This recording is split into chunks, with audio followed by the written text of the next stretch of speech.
Hi guys! This is Alea Jen and welcome back to my YouTube channel. So for today's video, ano nga ba yung mga dapat nating iwasan habang nagtatrabaho tayo dito sa Hong Kong. So, dito sa Hong Kong guys is napakaraming tukso, napakarami. So, paano tayo makakatipid? Paano natin maset yung goal natin? Paano tayo hindi maligaw ng landas? Ayan, so ayan yung pag-uusapan natin dito. So, may tatlong bagay na dapat tayong iwasan dito sa Hong Kong. Unang-una is yung umutang. So, ayan yung pinaka-worst na nangyayari or scenario dito sa Hong Kong, yung umutang. Nandun na tayo sa pag-uutang tayo, masosolve yung problema natin sa Pinas, pero napakalaki yung tubo and nababaon ka sa utang kapag nasimulan mo na is magiging habit mo na yon and hindi ka na makakaalis doon. Halos karamihan sa mga matatagal na dito sa Hong Kong is may utang sila guys, and hindi lang isang bangko yung inuutangan nila, umaabot minsan ng dalawa, and ang worst doon is hindi sila yung mismo ang kumuha ng pera na yon, nagpapagamit sila sa kanilang kaibigan kasi sabi babayaran or hati sila, and ang worst doon is tinatakbuhan. So yung nai-stress doon is yung nakapangalan or yung pangalan ng umutang. Kaya be careful kayo sa mga tao na pakikisamahan nyo, especially yung magiging kaibigan nyo. Kaya pag nagpidos kayo ata or nag-OWA kayo, merong isang parang topic doon na pinapaalala na pag umutang, bawal kang magpautang or ganun, bawal umutang, ganun. So, pinapaalala, kaya bago ka pa maka-flight dito is meron ka ng idea about utang. Ayan, so napakahirap talaga kapag halimbawa umutang ka sa Pinas kasi pinanggastos mo papunta dito, and pagdating mo dito is umutang ka pambayad sa ginastos mo or inutangan mo sa Pinas. So nagdoble-doble yung utang and yung tubo doon. Yun yung mangyayari. Kaya ako guys, thankful ako na 5 months na ako and wala pa akong utang so far, and sana hindi mangyari na makautang ako. Ayan. So ang ano doon is sa 20 Hong Kong dollar sa pera natin is 20,000 Hong Kong dollar sa pera natin is 140,000. Yung tubo dun is nasa 2,400 sa pera natin is umaabot ng 16,000. Ayan yung tubo dun sa 144,000, 16,000 yung tubo dun. So napakalaking bagay na yung 16,000, and 20 days mo na yun na pagtatrabuhaan dito sa Hong Kong. Kaya be careful sa pag-uutang. Kung kaya naman na bayaran ng paunti-unti is wag na kayong umutang guys, kasi napakalaki ng tubo talaga, and worse dun, wag kayong magpagamit sa kaibigan nyo. May isa akong naging kaibigan dati pero ngayon hindi na, kasi ginagawa niya akong, gusto niya akong maging reference person, and humindi ako. So issue yun sa kanya, and parang nagpo-post siya ngayon about friendship daw, ganto-ganto. So wala akong pakialam kahit wala akong friendship, as long as hindi ako nagkaroon ng utang, hindi mo ako nasama sa mga reference mo, okay lang sa akin, wala akong kaibigan, I can be myself, mag-shopping ako dyan, masaya na ako doon. And ngayon, pumunta ako sa mall and meron ako doong subscriber na nakita, and sabi niya, Jen! Sabi niya ganun. So, tuwang-tuwa talaga ako. Sabi niya, Jen! Sabi niya ganun kanina sa akin. So, napaganon ako kasi sa escalator ako, and siya pababa, ako pababa din, pero magkasalubong kami. Sabi niya, Jen! Sabi niya ganun, and then natawa ako. So, hindi ko lang alam, baka sa sunod makita ko uli siya. Pagka nag-chamshoy po or dito sa Dragon Center ako every Saturday, minsan natatsambahan niya ako, nakikita niya talaga ako. And sa Central, mas madaming nakakakilala dun sa akin. And thank you sa inyo. Ayan. Sa mga subscriber ko. Thank you. Ayan. So, ano pa nga ba? Next na dapat iwasan dito sa Hong Kong is magrelasyon. Especially, meron akong page na sinasalihan or nandyan ako, follower ako. Dito siya sa Hong Kong. And andun maraming mga driver na mga Pilipino na ang lalandi. Marami silang kabit dito guys. Meron na silang asawa sa Pinas. But pagdating dito, nagkakajowa sila ng mga Pilipino din ng mga babae, and meron kasi silang mga boarding house, yung mga driver dito ng mga Pilipino, and pagka tapos is dito sila nagkakarelasyon, nagkakaroon ng kabit. And ang worst guys is mapunta ka sa mga Pakistani, Indian, mga Bombay dito, marami.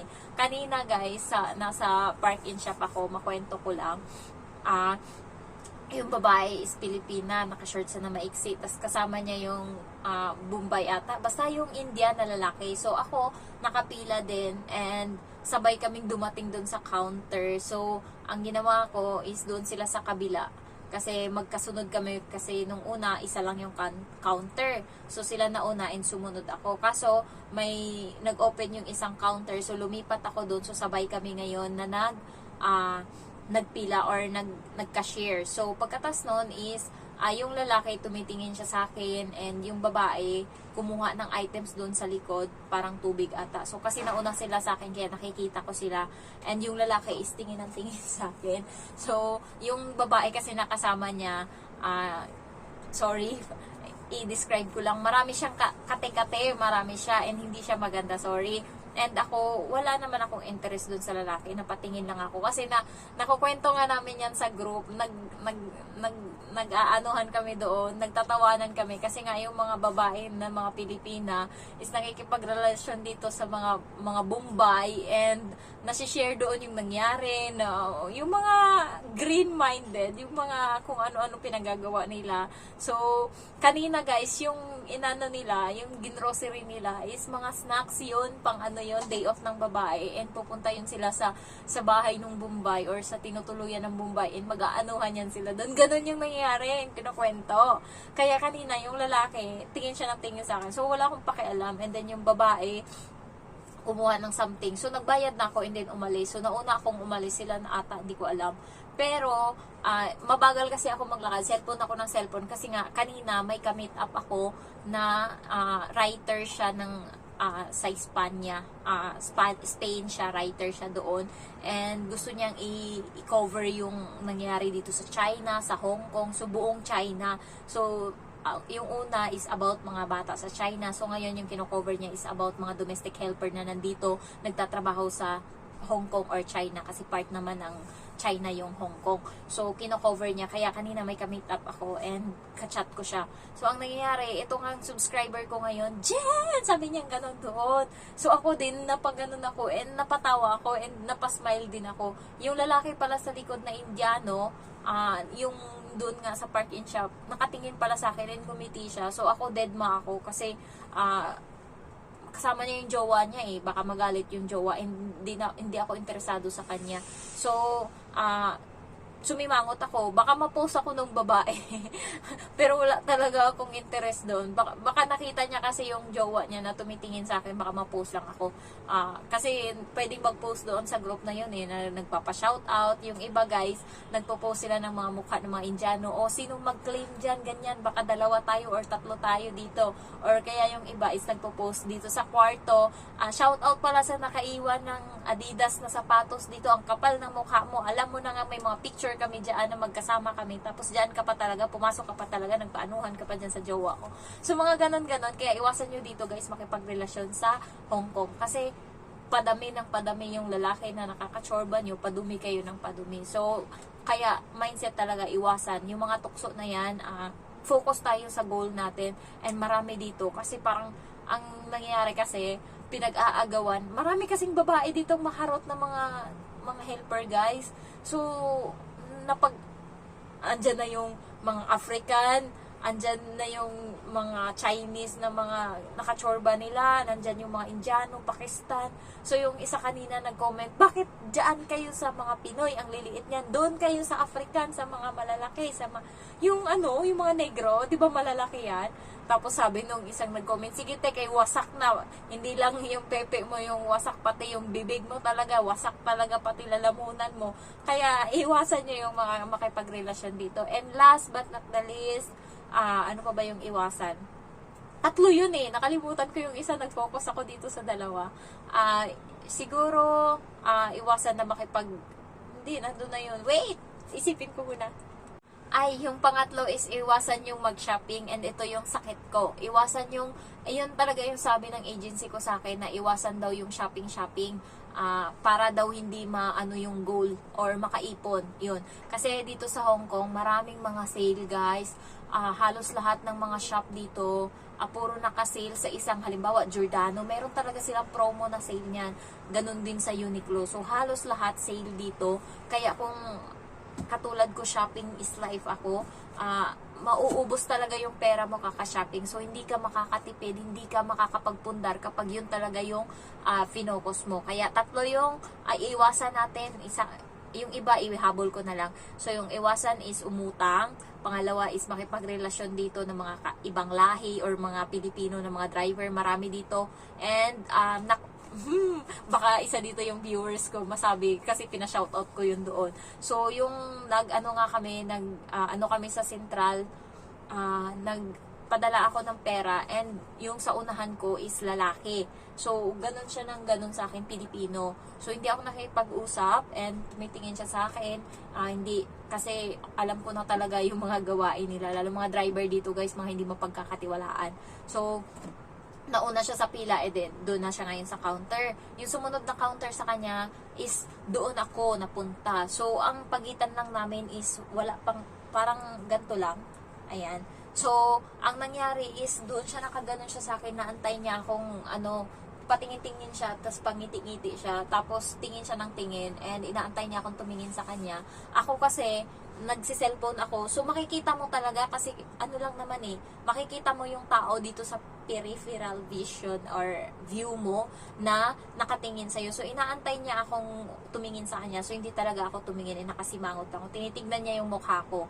So, ang ginawa ko, kasi nauna ako sa kanya matapos, umupo ako doon sa likod kasi inantay ko yung kaibigan ko na nagpadala din.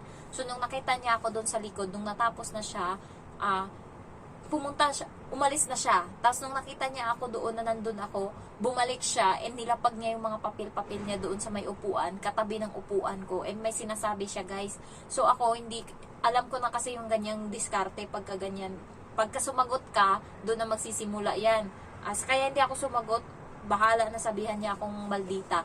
Ayan. Kaya, yung mga driver dito, may mga asawa na yan lahat. Kaya huwag kayong magpapauto. Yung mga bago dito, huwag kending-kending ha. Lalo yung mga first timer. Ayan. So, focus lang tayo sa goal natin. Kasi kung malihis tayo, wala tayong mapupunda. Matutulad tayo sa ibang mga helper dito na umabot na ng 10 years. Tapos wala pa rin napatunayan. Kaya, iwas-iwas, and iwas-iwas din sa pag-inom, pagbabar, isa din yan sa makakasaid ng pera natin kasi mahal yung mga ganyan-ganyan dito. Okay na mag-hiking, magbaon, and kumain doon sa taas ng bundok. Ayan, and ako nga ginagawa ko, isang beses na lang ako sa isang buwan gumala, and the rest of my day off, dito lang ako sa mall. Pero dito sa mall, napapa-shopping din ako, and at least okay na yun. Parang reward ko naman sa self ko, deserve ko to, kaya kanina napabili na naman ako and bumili ako ng notebook. Ayan. Sorry for my kilikili. Oh my gosh! Oh dear! Ay, ito pa naman yung ballpen ko na pag nahulog, guys, hindi na siya magputol-putol na yung sulat niya. Baka nagputol-putol na yung sulat niya. Ay, buti naman hindi. Ayan, so galing pa to ng Pinas, iba-ibang kulay to, parang 6 sila, green, blue, pink, black, purple, and then, ano pa ba yung isa? Nakalimutan ko na, light blue, ayan. So, yan yung mga dala ko. And ito, binili ko to. Ito yung mga, mahilig ako mag-notebook, guys. Hindi ko alam. Mahilig ako magsulat-sulat ng kung ano-ano sa notebook. Meron akong notebook dun sa taas, and bumili na naman ako ng notebook. Gusto ko lang magsulat-sulat. Mas gusto kong i-enjoy na yung sarili ko lang. Kasi minsan lang tayo mag-off Halos 6 na araw sa kanila. Hi naman yung kilikili kong madami ng buhok. Ayan, tumubo na sila. Ayan, nasugatan ako dito sa shave kasi pagtanggal ko ng takip niya, naliligo ako, nasama ng tapyas yung yung balat ko, and sobrang talaga ayaw tumigil ng dugo. Natakot talaga ako nun. So, dahil yun, kakashave ko ng kilikili ko. Kasi, hindi ko na siya magawang magbunot-bunot, guys. Nakakapagod na magbunot. Kaya, shave na lang tayo kahit makate. Ayan, so, ayun lang. And then, if you're new to my channel, don't forget to like, to comment, and then to subscribe. Thank you so much for watching. Bye-bye.